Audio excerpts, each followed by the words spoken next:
When the storm hit, we were preparing. Everybody was, well, technically we were preparing. We all said we were preparing, but none of us were really preparing. I definitely was not ready for it.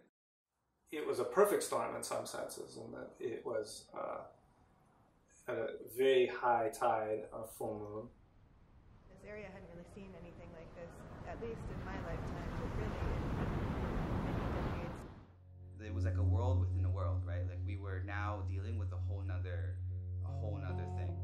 It was a really, really unique experience. It was the closest that I've ever been to a war zone, and I don't mean that lightly. I mean, there was still a fire going on right next to where we were. Like, we were still in the middle of the crisis. You could not fit a car down this road. And so much debris was in the streets, and the houses were just wrecked. When things are really crazy, and like people want to be useful. People don't like being ineffectual in the face of other people's suffering.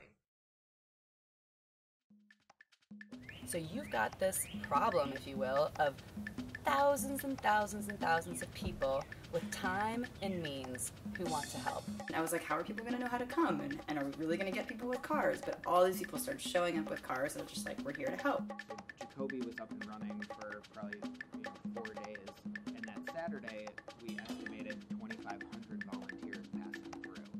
From one day to another, you just had like an enormous amount of deliveries. Like you had just like insane trucks that would come by. When you'd look down from that balcony on 520 and look at all of the pews, and you'd just be like, this is a Costco. How the hell are we running a Costco, right? They literally just started stuffing people's cars up with a variety of things and telling them, looking at a map of the Rockaways and telling them, go towards this intersection. I used to take maps and circle them. Like, you guys go to this block, find out how everyone's doing, write it down on a piece of paper. We didn't have time to worry about failing. It was just like, okay, this seems like it'll work right now, so let's do it. And if it doesn't work, we'll tweak it on the next one, which will be 5 seconds from now. By setting up this space of kindness and generosity and whatever, it made everyone kind of reflect on how this moment provided a space to treat each other differently. I mean, it spread. Like this mentality that like, yo, we can do this. Like we did it. It was really slow with Yana, but then it was like, all right, great. Like let's talk to the neighbors. It created a real atmosphere of joy. Honestly, it's unfortunate that it takes such a appalling circumstance to create that.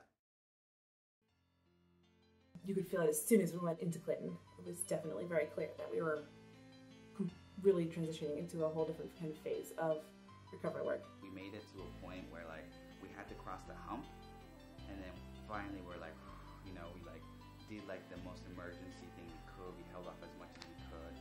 We made it alive somehow.